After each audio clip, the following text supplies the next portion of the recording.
한 50대 남성이 수십 년 지기 친구를 살해하고 자신도 스스로 목숨을 끊었습니다. 이 남성이 112에 스스로 전화를 해 밝힌 살해 동기는 친구가 자신을 험담했다는 것이었습니다.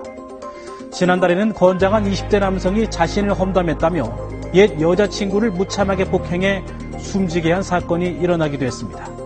도대체 어떤 험담이었길래 소중한 목숨까지 빼앗아야 했던 걸까요?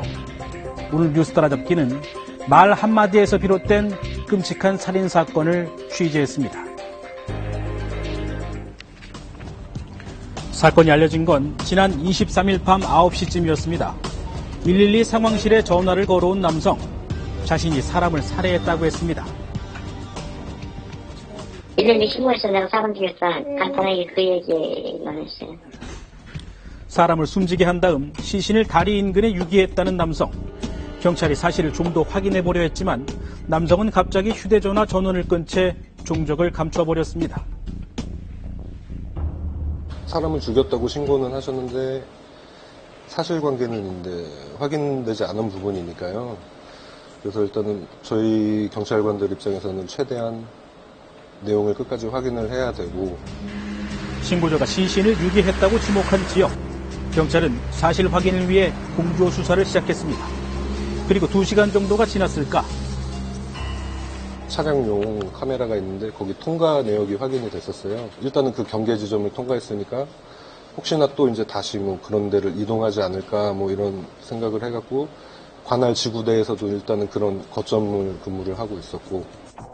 바로 이 장면. 어두운 밤 한적한 도로에서 서서히 속도를 줄이는 흰색 차량 한 대가 나타납니다. 용의 차량입니다.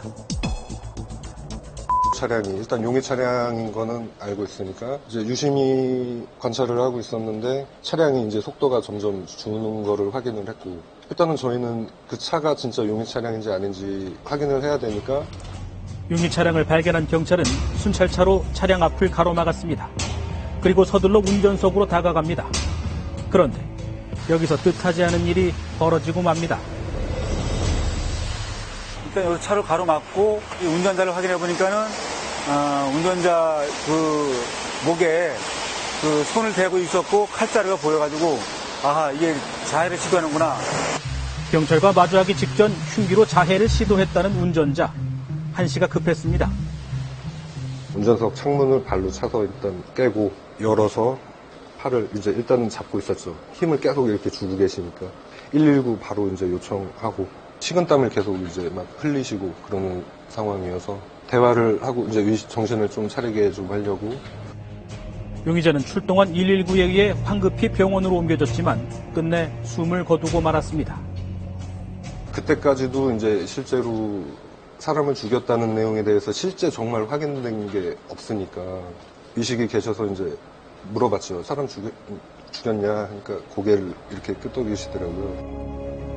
이런 일이 벌어지고 있을 무렵 다른 경찰들은 청주시 외곽에 있는 한 농로를 수색하고 있었습니다. 바로 용의자가 시신을 유기했다고 지목한 장소. 정말로 이곳에서는 흉기에 찔려 숨진 50대 남성의 시신이 발견됩니다. 승기가 있거나 그런 건 아니에요. 바로 밭 위에 이렇게 있었으니까 뭐 승기거나 그런 거 같진 않아요. 뭘 덮여있다거나 그런 것도 아니었고. 용의자의 말은 모두 사실이었습니다. 사람을 살해한 다음 경찰에 스스로 신고를 하고 이어 목숨을 끊은 남성.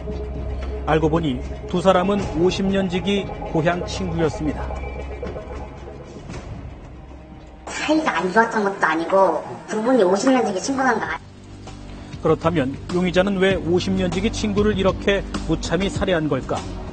현재로서 경찰이 추정해 볼 수 있는 살해 동기는 사망 직전 112 신고 전화에 남긴 용의자의 목소리.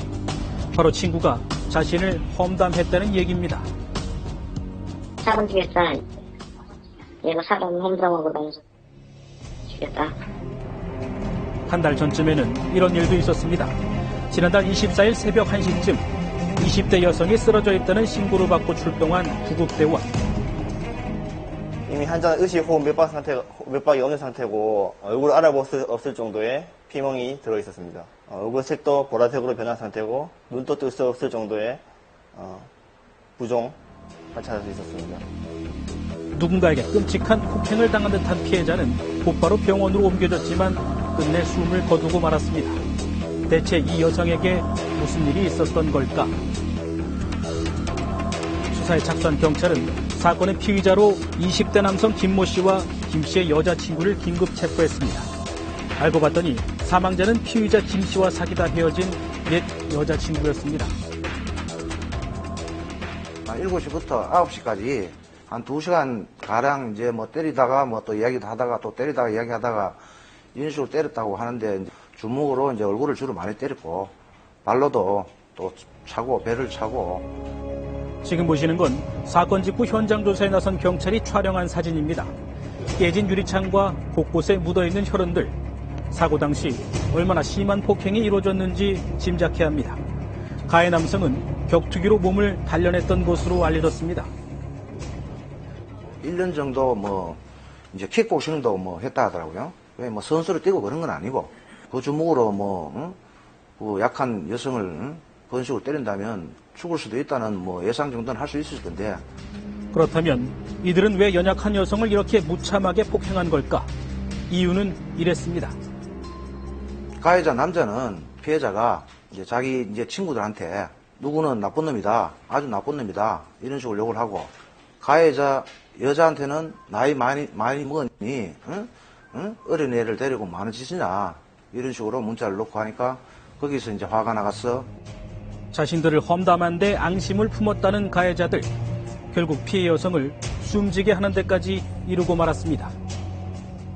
사람들이 어떤 특정한 얘기에 대해서 참지 못하는 부분들, 그리고 그것을 중재해 줄 수 있는 것들이 많이 현대사회는 부족하잖아요. 그런 것들이 이제 폭발해 갖고 이런 사건들이 생기는 것 같습니다. 험담을 이유로 오랜 친구와 옛 애인을 살해한 피의자들.